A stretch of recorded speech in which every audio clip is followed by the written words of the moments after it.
Hello and welcome to Daily Speak English. You know English, you've studied it for years. But the moment someone asks you to speak, your heart beats faster, your hands get sweaty, and your mind goes completely blank. This fear is not stopping you from learning English. It's stopping you from using it. And today, that changes. Hi everyone, I'm Lucy. And I'm Jack. Today we're talking about something that affects almost every English learner in the world: the fear of speaking. That paralyzing moment when you know the words but you just can't make them come out. We're going to talk about why this fear exists, where it actually comes from, and most importantly, we're going to give you real, practical strategies to overcome it once and for all. By the end of this video, you'll understand that speaking fear isn't a language problem. It's a mindset problem. And mindset problems have solutions. If you've ever stayed silent in a conversation because you were afraid of making a mistake, or if you've avoided situations where you'd have to speak English, subscribe and give us a thumbs up. Let's face this fear together and start speaking with confidence.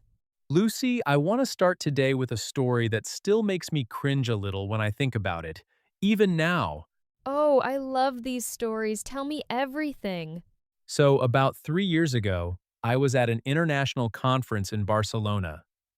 Brilliant speakers, fascinating topics, people from all over the world. During the coffee break, I found myself standing next to this wonderful researcher from South Korea. She smiled at me, clearly wanting to chat, and I just panicked. What do you mean you panicked? You speak English every day. I know, but in that moment, I started overthinking everything. What if I say something wrong? What if she thinks I'm boring? What if I can't understand her accent? And before I could say a single word, she got called away by a colleague, and the moment was gone forever. And how did you feel afterward? Terrible. I stood there with my coffee feeling like the biggest coward in the room. I had thrown away a potentially wonderful conversation, maybe even a friendship or a professional connection, all because of fear. You know what's interesting about your story, Jack? You weren't afraid because you didn't know enough English. You were afraid because of what might happen when you used it. Exactly. And that's the crucial distinction that most people miss. Speaking fear isn't really about language ability at all. Most people who are afraid to speak English actually know quite a lot of English. I see this constantly with my students. Someone will come to me and say, "Lucy, I can't speak English." Then I ask them a question in English, and they answer me perfectly. They can speak. They just don't believe they can. So the real enemy isn't grammar or vocabulary. The real enemy is that little voice inside your head. That critical, judgmental voice that says, "You'll make mistakes. People will laugh. You sound stupid. Your accent is terrible. Just stay quiet and be safe." And that voice feels so real and so convincing. But here's what we need to understand about where this fear actually comes from. Yes, let's talk about the roots of speaking fear. Because when you understand why something happens, it becomes much easier to deal with it. The first root is our school experience. Think about how most of us learned English in school. The teacher asks a question. You stand up. Everyone looks at you. You give the answer. If it's wrong, maybe people laugh. Maybe the teacher corrects you in front of the whole class. And your brain learns a very powerful lesson from this experience. Speaking in a foreign language in front of others equals danger, equals embarrassment, equals judgment. So your brain, which is designed to protect you, starts to avoid that situation. It creates fear as a warning signal every time you're about to speak English. And the second root is perfectionism. Somewhere along the way, many learners develop this belief that they must speak perfectly before they open their mouth. No mistakes. Perfect grammar. Perfect pronunciation. Perfect vocabulary. But this standard is completely impossible. Even native speakers make grammar mistakes every single day. Even native speakers mispronounce words sometimes. Even native speakers forget vocabulary. When you hold yourself to a standard that native speakers don't even meet, of course you're going to feel afraid. Of course speaking feels impossible. The third route is comparison.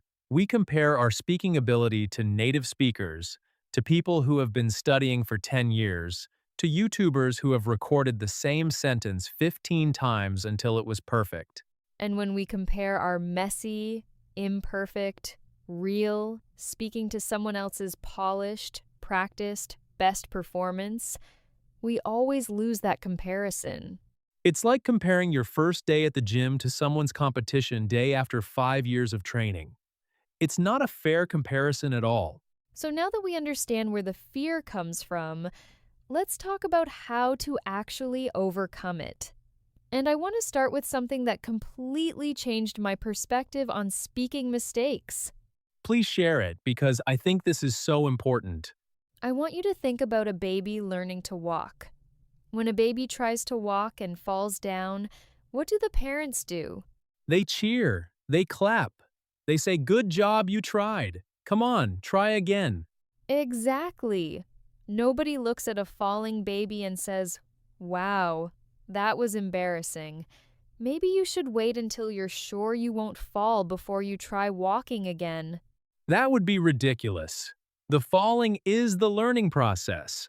Yes, every fall teaches the baby's brain and muscles something new, something that makes the next attempt a little better. Speaking English works exactly the same way. Every mistake you make is teaching your brain something. Every awkward conversation is making you better. Every moment you push through the fear is building your confidence. So, strategy number one is to completely reframe how you think about mistakes. Stop seeing mistakes as failures. Start seeing them as data, as feedback, as proof that you are trying and therefore learning. I love this reframe, and here's something that really helped me personally. I started asking myself, what's the actual worst thing that could happen if I make a mistake speaking English? And what's the answer? Someone might not understand me and I'll have to rephrase. Or someone might gently correct me. Or someone might notice I'm not a native speaker. That's it. That's the actual worst case scenario. Nobody has ever died from mispronouncing a word. Nobody has ever lost everything because they used the wrong tense.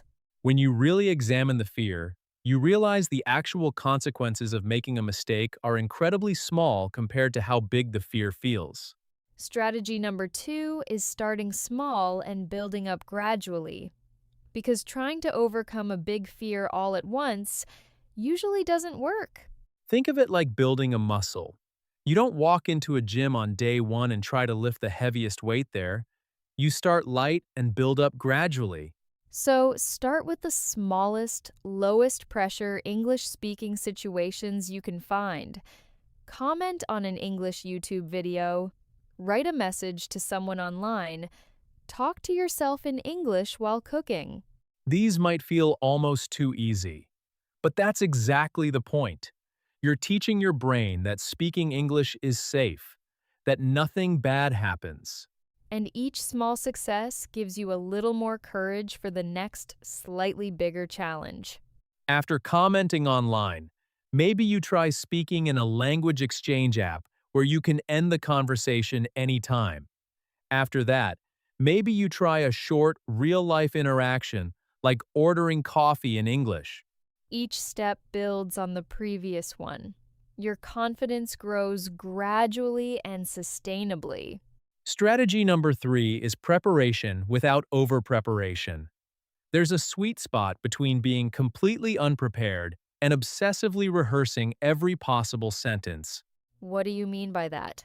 If you know you're going to have an English conversation in a certain situation, it's completely fine to prepare a little bit. Think about some topics that might come up. Review some vocabulary that might be useful. Practice a few key phrases. But don't try to script the entire conversation word for word. Because real conversations never follow your script anyway. And when they go off script, you'll panic even more.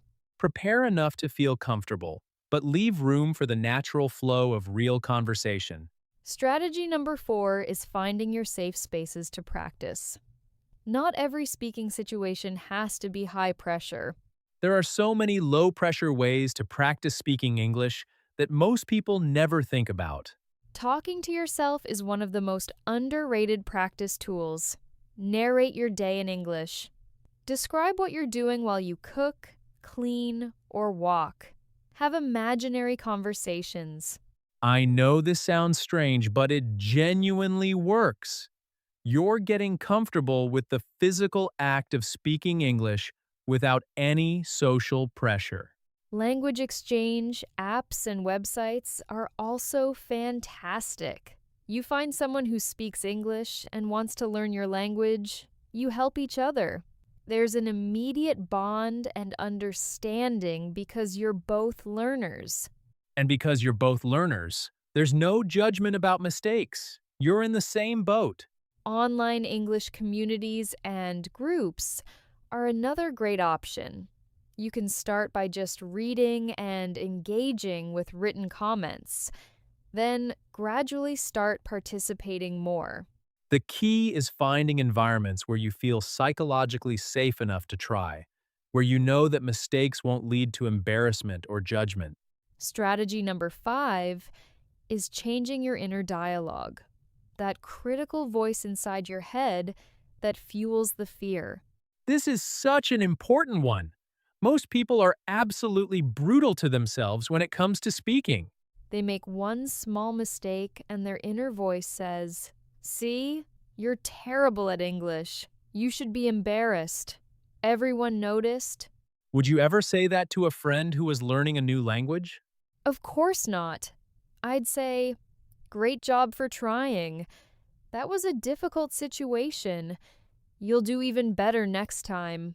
So, why do we speak to ourselves so much more harshly than we'd ever speak to someone we care about? Start paying attention to what your inner voice says when you make a mistake or feel afraid, and consciously replace those harsh words with the words you'd say to an encouraging friend. This isn't about being unrealistically positive. It's about being fair to yourself, the same fair and compassionate that you'd be to anyone else. Strategy number 6 is embracing your accent, because accent shame is one of the biggest drivers of speaking fear. So many learners are afraid to speak because they think their accent sounds funny or wrong or unprofessional. But here's the truth. Your accent is a beautiful part of your identity. It tells the story of where you're from, what languages you know, and the incredible journey you've been on. The goal of speaking English is communication, not sounding like you grew up in London or New York. And the world is full of successful, respected, brilliant people who speak English with strong accents. Scientists, politicians, artists, business leaders from every corner of the world. Nobody is canceling Nelson Mandela for his South African accent. Nobody stopped listening to Albert Einstein because of his German accent. Your accent doesn't make you less intelligent, less professional, or less worthy of being heard. Own it with pride. Strategy number 7 is what I call the 5-second rule for speaking fear. Oh, I know this one. Tell our viewers about it. When you feel the fear rising, when you want to speak but that voice says don't do it, count down from 5. 5, 4, 3, 2, 1. And then speak before your brain has time to talk you out of it. The fear doesn't disappear in those 5 seconds, but you act before the fear can take over completely. Because here's what happens if you wait for the fear to go away before you speak. You'll wait forever. The fear doesn't disappear by avoiding speaking. It only gets stronger. But the more you speak despite the fear, the weaker the fear gets. Every time you push through it, you prove to your brain that speaking English is actually safe. Over time, That fear response gets smaller and smaller until it's barely noticeable. Now, let's talk about something really important: the difference between preparation and avoidance. Yes, because sometimes people use "I'm not ready yet" as a way to avoid the fear rather than genuinely preparing. There's always another grammar rule to learn, always more vocabulary to study, always a reason to wait just a little longer before you start speaking. But fluency doesn't come before speaking. Fluency comes from speaking. There is no shortcut that gets you to confident speaking without actually speaking. Think of it this way: you cannot learn to swim by reading books about swimming. At some point, you have to get in the water. And yes, the water will feel cold and scary at first. Yes, you might swallow some water. Yes, it will be uncomfortable. But that discomfort is the only path to swimming. The same is absolutely true for speaking English. The discomfort of those early awkward conversations is the path to fluency. Now it's time for our question of the day. We have two questions for you. First, be completely honest. On a scale of 1 to 10, how afraid are you to speak English right now? 1 means no fear at all. 10 means completely terrified. Write your number in the comments. Second, what is one situation where you have avoided speaking English because of fear? Tell us your story in the comments. You might be surprised how many other people feel exactly the same way. And here's your challenge for the next 7 days. Every single day for the next week, do one thing that scares you a little bit in English. It can be small. Leave a comment in English on a YouTube video, send a message in English to someone, order something in English. Talk to yourself for 2 minutes in English. Just one small, scary thing per day. That's all. After 7 days, your brain will have learned 7 times that speaking English doesn't destroy you. And that's how confidence is built. One small, brave moment at a time. Remember, every single fluent English speaker you admire was once exactly where you are right now. Afraid, uncertain, making mistakes. The only difference between them and someone who never becomes fluent is that they kept speaking anyway, despite the fear, despite the mistakes, despite the embarrassment. You have everything you need to start speaking English today. The grammar doesn't have to be perfect. The vocabulary doesn't have to be impressive. The accent doesn't have to be flawless. You just have to open your mouth and let the words come out. That's all. Just start. If you found this helpful, give it a thumbs up and subscribe to Daily Speak English. We create videos every week to help you not just learn English, but actually use it in your real life with real confidence. Share this with someone who needs to hear this message today. Someone who keeps saying, "I'm not ready yet." Thank you so much for watching. You are braver than you think. Your English is better than you believe. And the world is waiting to hear what you have to say. We'll see you in the next video. Until then, be brave, make mistakes, and keep speaking. See you soon. Goodbye, everyone.